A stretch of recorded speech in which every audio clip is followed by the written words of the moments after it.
ustedes bienvenidos. Tenemos hoy la oportunidad de conversar algunos aspectos pues, vinculados con esta unidad curricular que lleva por nombre Filosofía de la Matemática y que algunas veces nos mueve un poco porque nosotros como pues, expertos en un área numérica, algunas veces pues, nos sujetamos a los procesos algorítmicos, a los aspectos procedimentales y teoremas que manejamos dentro de nuestro campo de conocimiento y tenemos un conocimiento disciplinar sólido que pues, nos permite distinguirnos en nuestras actuaciones académicas, pero conocer a profundidad la razón ontológica que ha permitido el origen de la matemática, algunas veces pues se nos escapa de las manos. Es un proceso un poco complejo porque es ubicarnos en el pensamiento de otros que en momentos diferentes, en épocas muy distantes, pues determinaron el origen de esta disciplina que tiene tanta importancia.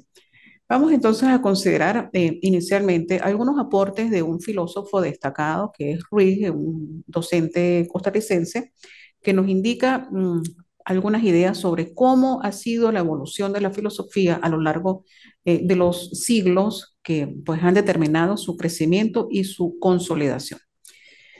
En primera instancia, vamos a hacer mención a lo que se define como tal, como la filosofía de las matemáticas. Cobreros nos señala, por ejemplo, que es la reflexión filosófica sobre la ontología, la epistemología, el desarrollo y métodos de las matemáticas. Considero que sobre todo lo ontológico y lo epistemológico es lo que mayor fuerza cobra en este sentido. Descubrir cuál ha sido el centro de interés y cuál ha sido el objeto de estudio de la matemática a lo largo de los diferentes siglos y cómo ha evolucionado esta parte. Y también la manera como han considerado los filósofos que se debe abordar precisamente este conocimiento. Ahora bien, Barceló nos hace referencia a un hecho que acabo de transcribir acá y nos indica precisamente que, pues, al estar ubicados en tiempos diferentes, en décadas diferentes y en siglos diferentes, pues esta evolución ha sido marcada por el pensamiento propio de esos individuos. Él nos dice lo siguiente, como los filósofos que fundaron la tradición clásica en la filosofía de la ciencia del siglo XX eran filósofos generalistas, no es de sorprender que su objetivo dentro de la filosofía de las matemáticas era acomodar el quehacer y conocimiento matemático dentro de esos sistemas filosóficos. Es decir, esencialmente acomodar el conocimiento matemático dentro de su teoría epistemológica del conocimiento humano en general. Entonces, claro, si habían algunas tendencias naturales en el siglo XVII y en el siglo XVIII sobre cómo se aprendía, cómo se conocía y qué era lo que el hombre o el sujeto debía conocer, pues entonces cuando se traslada esta mirada al campo de las matemáticas, surgen objetos matemáticos que están vinculados con esos procesos de pensamiento. Así, por ejemplo, en algunos momentos hay algunos filósofos que consideran que la matemática tiene hasta un orden divino. Por tanto, es una creación de Dios y por tanto todos esos elementos también tienen una trascendencia divina y son esenciales en la vida del hombre. Esa era una posición. Otra posición que también surgió y que tuvo mucho peso es que pues todo debía ser aplicado, pero digamos, establecido sobre bases de la lógica. Y el logicismo pasó entonces a ocupar un lugar muy importante. También otros decían, no solamente tiene que haber una lógica y una racionalidad pues bien asentada, sino que también el elemento simbólico tiene su peso. De manera que, por ejemplo, la representación sintáctica de todo el conocimiento matemático debía ser cuidadosamente expresada. Y es cuando el simbolismo y el interaccionismo simbólico entonces surgen como otras tendencias que también son de peso y que también bien vale la pena revisar. Eso en cuanto a algunas de las posiciones. El autor que estamos mencionando y es el que nos acerca en el día de hoy a estas formas de conocimiento es Ruiz. Y en su momento, cuando él pues, colocó a la luz pública un texto de filosofía de la matemática donde abordaba todas estas grandes tendencias, indicó lo siguiente. La naturaleza de las matemáticas consta de dos partes. Primero, en las matemáticas interviene el objeto, el sujeto y la sociedad. Distintas posiciones en filosofía de las matemáticas han enfatizado uno u otro punto de estos elementos. pero solo si se tienen en cuenta los tres nos hacemos una idea de cómo operan. Y esto es cierto. En algún momento, en algún siglo en particular, el sujeto era lo importante, es decir, la forma de pensar del sujeto era la que definía al objeto. En otro momento, en otro siglo, el objeto estaba y el humano trataba de captarlo, de explicarlo y también de expresarlo a través de la sintaxis matemática en particular. En otro momento se aceptaba que el sujeto aportaba y que el objeto existía, pero entonces el simbolismo era la mediación entre estos conocimientos, pero entonces importaba la aplicación. Y por eso la filosofía buscó otra vertiente.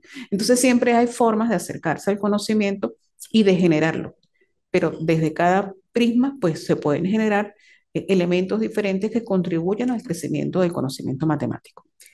También nos indica Ruiz que no basta con tener en cuenta los distintos aspectos de estos tres elementos. El papel de cada uno varía según épocas históricas, según tipos de problemas y según partes de la matemática. Entonces, por ejemplo, en algún momento las relaciones de la lógica pasaron a ser estrictamente válidas, en otro momento la aplicación y en algún momento el reconocimiento de que la matemática puede ser aplicable, pero también puede ser una creación de objetos no ostensibles, no tangibles, que no necesariamente estaban palpables dentro de la realidad. Y que los fenómenos, pues no necesariamente tenían esa expresión matemática visible, pero había escondido un contenido matemático que nosotros podíamos expresar. Entonces, todas estas variantes se han presentado en el campo del crecimiento de esta disciplina. También, por ejemplo, Fernando Leal establece una idea llamativa y es la siguiente. El pensamiento, cuando se da, no es necesariamente claro y distinto. Y es lo que nos hace libres y propensos a mejorar nuestra conciencia por nuestra imaginación. Entonces, la creación sobre los objetos matemáticos surge de una manera no necesariamente clara en un momento específico. Y es precisamente ese discernir, ese proceso intelectivo y consciente, lo que permite que precisamente los objetos sean delineados, depurados, decantados y que esta disciplina como tal se haya enriquecido de aportes de tantos autores, tantos filósofos y tantos estudiosos que de alguna manera pues han colocado su atención en esta área específica. Ruiz destaca que no es posible eliminar el papel de la opinión subjetiva y personal. Por supuesto que esto hace referencia un poco a la comprensión, ¿sí? Al hecho de aprender con H, de captar el objeto matemático. Cuando, por ejemplo, hablamos de una inecuación, ¿qué entendemos por ella? ¿Dónde se encuentra expresada? ¿De qué manera la podemos hacer tangible? ¿O acaso es totalmente intangible? Entonces, mi opinión se genera en función de mis propias representaciones mentales sobre ese objeto y tal vez sobre alguna experiencia personal que me permita remitir a una aplicación como tal de la inecuación, pero posiblemente sea totalmente intangible como objeto, pero sí tiene ciertos elementos que se expresan en la realidad como aspecto que explican un fenómeno y como aspecto que me permita alcanzar una solución. Entonces, todas estas variantes se presentan y eso ha permitido pues que se haya crecido en la disciplina con diferentes perspectivas.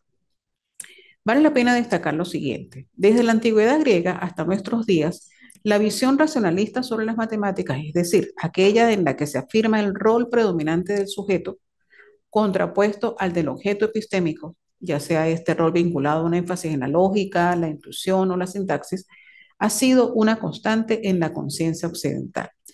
O sea, nosotros sabemos que la matemática existe como creación, pero la creación depende en buena parte de esa visión racionalista que se le ha otorgado, donde es el hombre el que ocupa como sujeto pensante, como sujeto racional, el papel de actor principal. Como actor principal, él decide si va a estudiar ese objeto desde la lógica o desde la intuición o desde la sintaxis. Pero generalmente en la conciencia occidental, pues se visualiza la matemática dándole predominancia al sujeto, es decir, el sujeto es el que crea la matemática y no como en algún momento se creyó y se estableció que era una creación divina tal vez o que era una creación totalmente intangible que era ajena al sujeto, porque también se establecieron esas tendencias. Entonces vamos a observar algunas de las variantes que ha tenido ese pensamiento sobre la matemática y vamos a hacernos unas preguntas sobre el empirismo. Por ejemplo, ¿cuál ha sido la visión sobre las matemáticas dentro de las filas del empirismo? Entonces, sus verdades poseían en cada situación un referente físico casi inmediato, todo dentro del contexto de un empirismo duro, que hacía de la mente apenas cera donde el objeto empírico imprimía sus huellas. Por tanto, si nosotros estábamos hablando de un objeto como tal, de orden matemático, él tenía que estar representado y tener un referente físico. Si no ubicábamos el referente físico, pues prácticamente ese objeto no existía. Y como conocimiento ajeno al hombre, como conocimiento ajeno al sujeto, pues el sujeto era una tabula rasa prácticamente donde se hacían las inserciones de ese conocimiento matemático. Por eso dicen que es una cera donde ese objeto empírico, palpable y tangible podía imprimir sus huellas. Pero sin embargo, gracias al Círculo de Viena y a los influjos y a las incidencias que pretendió pues establecer Weisstein, el empirismo del siglo XX decretó que las matemáticas no se referían al mundo, es decir, algunas veces habían creaciones propias del hombre. Si bien algunos elementos, algunos objetos matemáticos eran tangibles, eran visibles, estaban en un contexto empírico, cierto, real, pues otras eran creaciones y creaciones totalmente abstractas. Entonces se comenzó a fusionar esa doble visión. La matemática explica lo empírico, pero también la matemática puede ser creación. Bien, entonces luego determinan que si era creación y si el sujeto lo creaba, pues tenía que haber alguna manera de comprender, plasmar y demostrar que eso era cierto, que existía, aun cuando en un mundo no físico existía. La única forma de considerar esa evidencia era precisamente a través de lo sintáctico. Si se podía escribir sintácticamente de un modo correcto y corroborar la existencia de ese objeto, entonces el objeto existía. Y es así como surgen algunos axiomas, es así como surgen algunos postulados propios de los conjuntos numéricos y luego así se avanza hacia otras situaciones un poco más complejas, por ejemplo, en el campo de la topología, del análisis real, donde hay elementos que no observamos dentro de nuestro mundo empírico y aplicable directo, pero que como objetos matemáticos reconocemos su existencia porque la misma evidencia sintáctica así lo refleja. Pasemos entonces a lo siguiente. Ruiz también nos indica que las matemáticas del siglo XIX, con su abstracción y con las necesidades del rigor lógico, empujaron hacia el apuntalamiento del racionalismo. Es decir, no solamente era aceptar que existía, sino decretar que el sujeto como tal determinaba la existencia del objeto. Y ese sujeto como ente racional, como ente pensante, pues hacía sus intelecciones, hacía todo un conjunto racional de acercamiento y demostraba que ese objeto matemático existía. La racionalidad era la que permitía la demostración y la evidencia de existencia del objeto matemático. Pero también otros autores y otros matemáticos imprimieron pues sus matices particulares en este crecimiento de la filosofía y de la forma de acercarse a los objetos y de la manera como se estudiaba. Por ejemplo, los resultados de Gödel implicaban que cualquier formalismo suficientemente fuerte para expresar la teoría elemental de números es incompleto. Aquí se acepta que hay elementos que algunas veces no abarcan la totalidad de esa realidad y de ese objeto matemático. Al no ser empírico, al ser creado, al ser no tangible, posiblemente hayan elementos que no se consideren y por eso comienzan a crecer ciertas áreas o ciertas temáticas en particular de la matemática. La conclusión de todas estas aportaciones es inevitable. Las matemáticas no pueden ser formalizadas de manera absoluta y además, lo cual es un corolario del trabajo, es en las partes formalizables no es posible garantizar la consistencia. Entonces, esto pues parece que debilita el posicionamiento de muchos filósofos porque pareciera que algunos objetos matemáticos, al no ser tangibles, al no ser visibles, al no ser, digamos, evidenciados empíricamente, pues parecían perder consistencia y fuerza dentro del conjunto de conocimientos matemáticos. Entonces, por supuesto que eso hizo que la matemática entrara en un mundo de crisis no solamente ontológica, porque no se sabía exactamente cuál era su objeto y hacia qué nos íbamos a dirigir. ¿Acaso era de orden divino? ¿Acaso era de orden creado por el hombre? Porque era el sujeto era el que determinaba. ¿Acaso era de orden empírico? Porque era precisamente lo visible lo que garantizaba la evidencia, porque si no se veía, entonces no era consistente el conocimiento. Entonces viene la crisis y comienzan algunos filósofos a establecer la necesidad de darle esa legitimación al conocimiento matemático.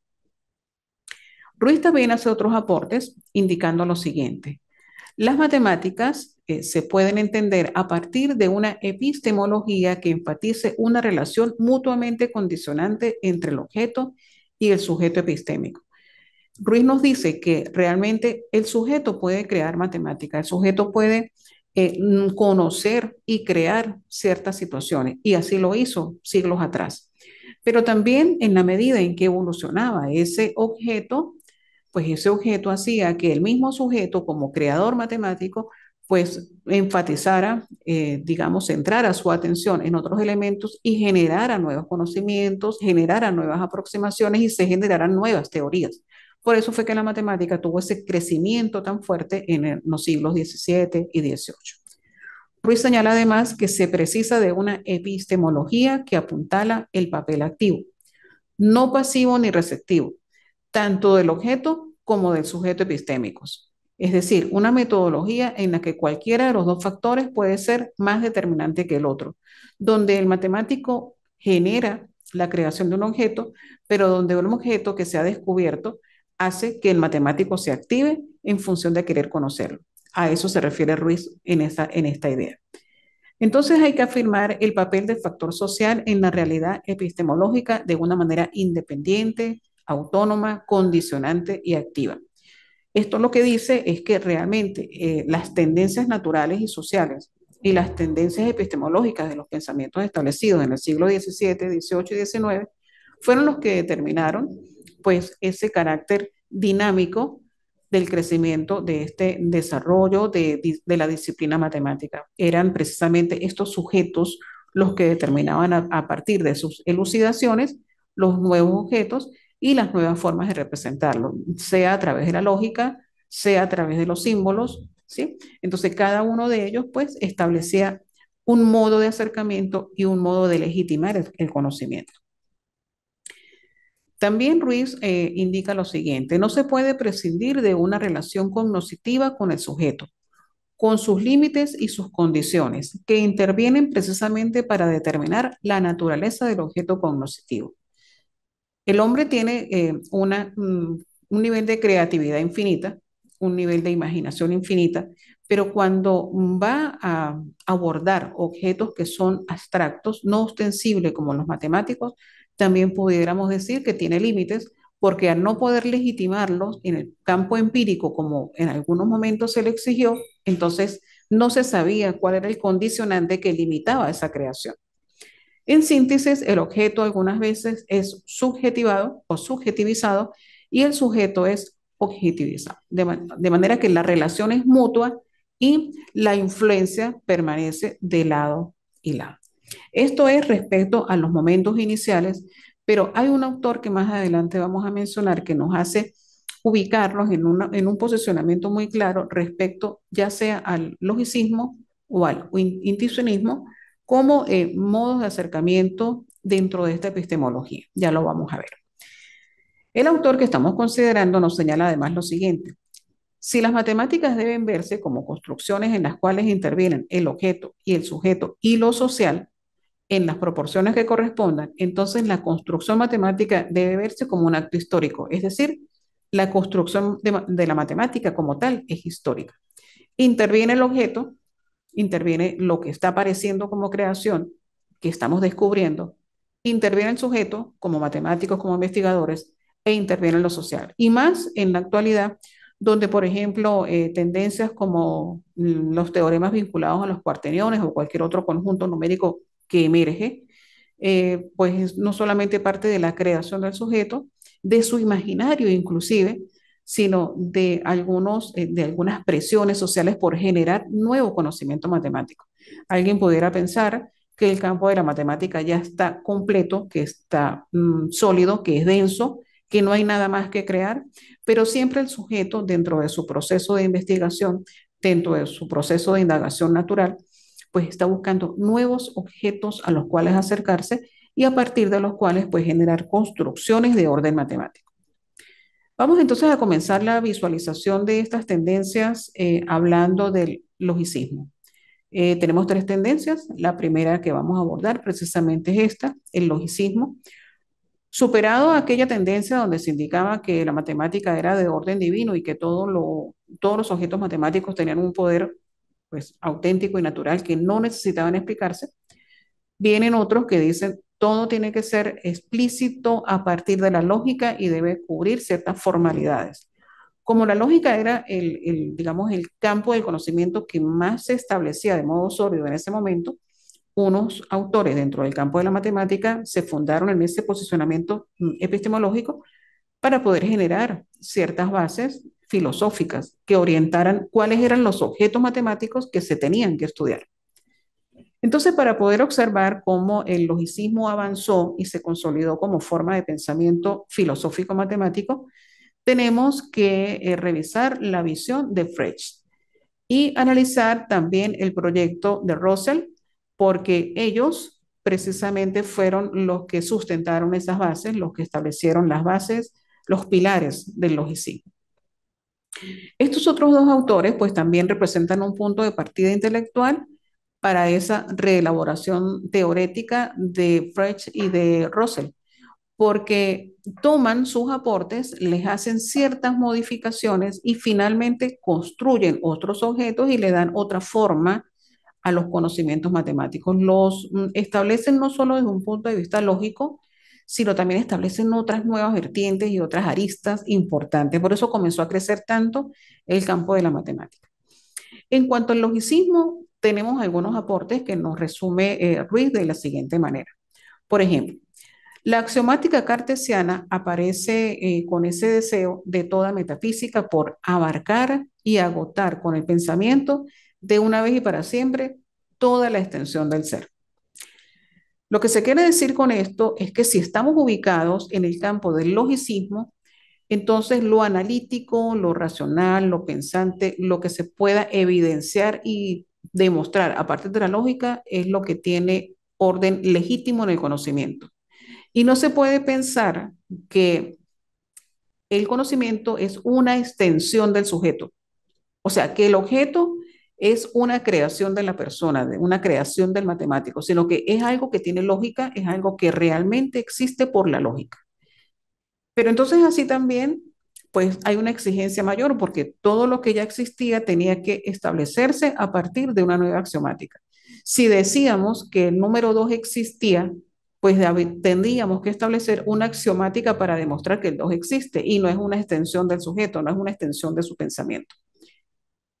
Por ejemplo, también se aclara acá que para algunos de estos grandes pensadores y matemáticos, pues existía la conexión divina. Las leyes de la matemática y la naturaleza poseen una armonía preestablecida por designio divino. Y esto obedecía al hecho de que pues había digamos, una repercusión en el ámbito social de todo lo que era el pensamiento religioso. Y eso también influyó notoriamente en la producción del conocimiento matemático. El postulado de la deductibilidad y la axiomática era lo decisivo. Si todo se puede deducir, demostrar a partir de la lógica y está fundamentado en axiomas y postulados claros que no tengan ningún piso falso, pues eso era realmente lo que interesaba como objeto matemático. Para Leibniz, epistemológicamente, las proposiciones de la matemática son verdades porque son verdades de razón.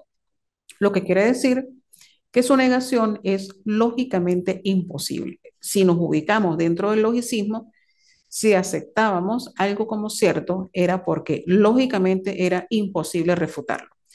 Entonces aquí pues surge una nueva forma de pensamiento, pero también hay pues algunos modos de acercamiento que vale la pena revisar con un poquito más de detalle. Por ejemplo, Boole, que es uno de los más destacados dentro del surgimiento de la lógica y que establece algunas bases para la axiomática que se manejó en ese momento, pues encuentra ese fundamento profundo en las operaciones de la mente. Dice que la lógica se ubica en fundamento en las operaciones de la mente. Y entonces vienen pues algunas posiciones contrarias, unas posiciones que pues establecen ciertas debilidades para el logicismo, porque habían otros que eran más racionalistas o querían ser más empíricos aún y decían que la lógica no necesariamente explicaba todos los objetos matemáticos. Bull, sin embargo, afirma que la lógica está basada en hechos de otra naturaleza que tienen su fundamento en la constitución de la mente. Por tanto, el sujeto pasa nuevamente a ser importante porque es su mente la que determina la verdad del conocimiento matemático. Bull también indica que la lógica es posible, entonces, en la medida de la existencia de las facultades propias del intelecto. En la medida en que el hombre tenga esas facultades en su nivel máximo, pues puede generar mejores aproximaciones lógicas a la realidad. En nuestra capacidad para concebir una clase y designar sus miembros individuales por medio de un nombre común. Es aquí donde viene la separación entre lo que es el pensamiento, la idea, el concepto. Y es cuando algunas veces se determina que por el hecho de estar en el pensamiento, no necesariamente es el concepto apropiado. Y aun cuando dentro de los manejos del individuo eso tenga alguna lógica, si ese pensamiento no se sustenta en esa axiomática requerida, pues el concepto no está bien claro. Entonces, era diferenciar el pensamiento, la idea, el concepto y darle la legitimidad a cada uno de ellos en función de cuánto se acercaba al verdadero objeto, sobre todo al objeto que no se podía cuantificar, que no se podía medir, que no se podía apreciar de un modo empírico. Por tanto, necesitábamos que apareciera otro elemento, no solamente el sustento axiomático, sino que apareciera otro elemento, y en este caso se necesitaba del lenguaje. Necesitamos nuevamente recurrir al lenguaje y a la sintaxis, al simbolismo, y por eso también más adelante aparece el interaccionismo simbólico dentro del campo de la investigación como un elemento importantísimo en esta década. Es en el lenguaje, añade este autor Bull, donde vamos a observar la manifestación de las operaciones de la mente y por tanto sus leyes van a ser también las leyes del mismo lenguaje. Entonces, la mente generaba estos constructos a partir de elementos lógicos, pero se expresaban en el lenguaje porque no había otra forma de representación, ya que muchas veces se referían a objetos matemáticos no ostensibles, no palpables, no tangibles. Bien, luego vamos a concentrarnos en el mismo proyecto logicista, pero ya ubicados en el autor, pues que nos llama la atención en esta primera unidad. Sin embargo, me detengo esto para escuchar cualquier pregunta, cualquier inquietud que se tenga en este momento. Eh, no sé si se tenga alguna duda o podemos seguir avanzando. Adelante, los escucho. Bueno, buenos días, doctora Robert Almeida, le saluda. Muy interesante la, la charla y sobre todo, sí, en la parte de construcción de mi profesión, hemos topado algunos temas de estos matemáticos, ¿no? No desde el punto de vista de filosofía, más como ya accionar, con axiomas, con ya prácticamente la parte numérica, hablemos así, más que la filosofía. Ese es mi punto de vista. Bien, excelente. Entonces, muchas veces nosotros como matemáticos aplicamos conocimientos establecidos ya, los aceptamos como ciertos, vemos su aplicación dentro de nuestros contextos naturales, lo hacemos ver inclusive como verdades absolutas, pero no hemos analizado cómo han surgido estos conocimientos y precisamente eso es lo que pretende de alguna manera este autor Ruiz indicarnos en la selección de estas temáticas particulares para conocer los proyectos del logicismo, los proyectos del intuicionismo, del racionalismo, del simbolismo matemático también. Y entonces, pues es interesante sumergirnos dentro de este mundo porque nos permite conocer la razón de la génesis de estos objetos matemáticos. Adentremos un poquitico, un poco más la conversación sobre este proyecto logicista de Frege. En primera instancia, este autor pues hace mención a algunas de las, digamos, algunas de las diferencias en las apreciaciones del concepto de número. Este concepto siempre fue el que movió el piso de los filósofos. Por ejemplo, el concepto de número desde la posición de Frege, ¿sí? Aparece como una reacción a las posiciones de las tendencias filosóficas de la época sobre los números y las matemáticas, que eran el empirismo, el psicologismo y el formalismo. En algunos momentos inclusive se pretendía establecer que el número 2 existía como tal de un modo absoluto y era, digamos, una tendencia a aceptarlo sin buscar explicaciones en la naturaleza. Pero otros decían, ajá, ¿dónde está el número 2? ¿Dónde lo represento? ¿Dónde lo ubico? Algunos decían, pero es que en el empirismo yo lo visualizo porque puedo cuantificar objetos. Pero ¿de dónde vino su génesis? ¿Acaso hubo alguna necesidad de establecerlo? ¿Tengo alguna demostración formal de que el 2 va después de otro número? ¿Cómo se establecía eso? Entonces, él vino a, digamos, a establecer una lógica de la generación de los números y no solamente establecerlo como un conjunto formal. Por eso se opone un poquito al formalismo. También este autor procura establecer una crítica al empirismo clásico. No todo se veía, no todo era palpable, no todo era tangible. Y se opone a la idea de Miles, quien había sostenido que la aritmética descansa en la inducción de hechos relativos a agrupaciones concretas. O sea, no todo es concreto, no todo es manejable, no todo es palpable. Pero también critica el formalismo porque manifiesta sus consideraciones epistemológicas indicando lo siguiente: no acepta una interpretación de la aritmética en términos sintácticos. Es decir, no necesariamente todo debe basarse en la sintaxis. Se deben unir aspectos también lógicos, pero algunas formalidades se establecen a partir de creaciones propias del hombre dentro de esas construcciones intelectivas que no son precisamente palpables. También establece una crítica al subjetivismo, es decir, él estaba criticando cada una de las posiciones para crear, digamos, un sustento un poco más sólido. Y entre sus objeciones plantea que el número es tan escasamente un objeto de la psicología o un producto de los procesos psíquicos, como podría serlo, por ejemplo, el Mar del Norte. Entonces, lo que está diciendo es, el número no se puede explicar desde el psicologismo.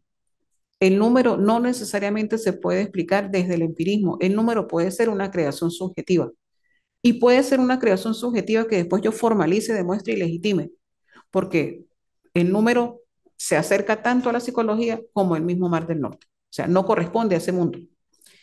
También dice, si el número fuera una representación, la aritmética sería psicología, entonces. Si el 2 fuera una representación, sería la mía, por lo pronto. La representación de otro sería, en cuanto tal, otra representación. Entonces aquí lo que dice es, no se puede creer que hay subjetivismo en el objeto matemático, porque si no mi 2 es diferente al 2 de cada uno de ustedes, porque si no el 4 y la raíz de 5 mía es diferente a la de cada uno de ustedes. Entonces no puede haber subjetivismo en la creación del objeto matemático. Y también establece una interpretación histórica de las matemáticas porque dice que es parte de los productos de la conciencia de los hombres en su proceso de vida. Reconoce que la matemática es un proceso histórico que se ve sujeta a las relaciones entre lo social, el individuo y el objeto matemático como tal. Bien, para poder abordar con un poquito más de detalle estos aspectos, pues se deben reconocer algunas otras ideas. Por ejemplo, su proyecto pretende mostrar que la naturaleza última de los números es lógica. Entonces, acepta la fuerza del logicismo y se trata de demostrar, en primer lugar, que se puede axiomatizar y, en segundo lugar, que sus axiomas últimos son lógicos. Entonces, le da peso a la corriente previa, pero descarta el subjetivismo como tal. Descubrir verdades es la tarea de todas las ciencias. Le cae a la lógica la de discernir las leyes de la verdad. Entonces, le da peso a la lógica. Frege es, digamos, el fundador de esta tendencia logicista, pero ataca mucho a las otras para darle más fuerza a su tendencia. Porque lo que busca a partir de la lógica es garantizar la validez del conocimiento matemático. También habla de algo que se ha denominado los indefinibles. Acentúa él que no debemos olvidar que no toda cosa puede ser definida. Si insistimos a cualquier costo en definir lo que es esencialmente indefinible, pues vamos a amarrarnos a accesorios inesenciales y entonces a empezar la indagación en un camino equivocado desde el mismo principio. Entonces nos está diciendo, en virtud de que se le da peso a la axiomática, que no todo se puede definir, porque algunas veces son creaciones tan profundas y abstractas que no podemos definirlas. Aceptamos como ciertos porque si buscamos una interpretación profunda, pues podríamos tomar un camino equivocado. Entonces, estas son algunas de las ideas que traigo de él y vamos a ir pues discutiéndolas a lo largo de nuestros encuentros. Vamos a ir revisando algunos materiales, no solamente del logicismo, sino que también vamos a adentrarnos un poquito en los pensamientos de Russell y vamos a ver cómo este nuevo filósofo que vamos a abordar en el próximo encuentro se mueve entre una posición y casi que la arista contraria. O sea, su pensamiento matemático cambió tanto que se vio afectado por el desempeño histórico de la evolución de la ciencia como tal. Entonces, esto pues es una breboca de lo que nosotros vamos a abordar en la asignatura. No se preocupen, es un poquito pues diferente a lo que se maneja dentro del contexto natural de un matemático, pero no se preocupen que solamente es acercarnos a conocer cómo han pensado otros, qué han dicho ellos respecto a esos objetos matemáticos y por qué los objetos se han visto de esas diferentes posiciones. Claro, si habían tendencias históricas que tenían unos prismas particulares, los matemáticos también se vieron afectados. Pero pues naturalmente pues quedan abiertos estos diálogos y cualquier inquietud que surja pues podemos atenderla por la mensajería interna, no tengan ustedes ningún tipo de obstáculo en ese sentido. Cualquier duda podemos irla estableciendo y ya para la próxima semana, creo que para el día martes, tendremos ya sobre la plataforma todas las actividades indicadas para que puedan trabajarlas con tiempo y les voy a enviar todo el material que ustedes requieran para que puedan profundizar en estos temas que si bien parecen un poco confusos, siempre siguen siendo bastante interesantes. Entonces no hay ningún inconveniente, nos podemos comunicar.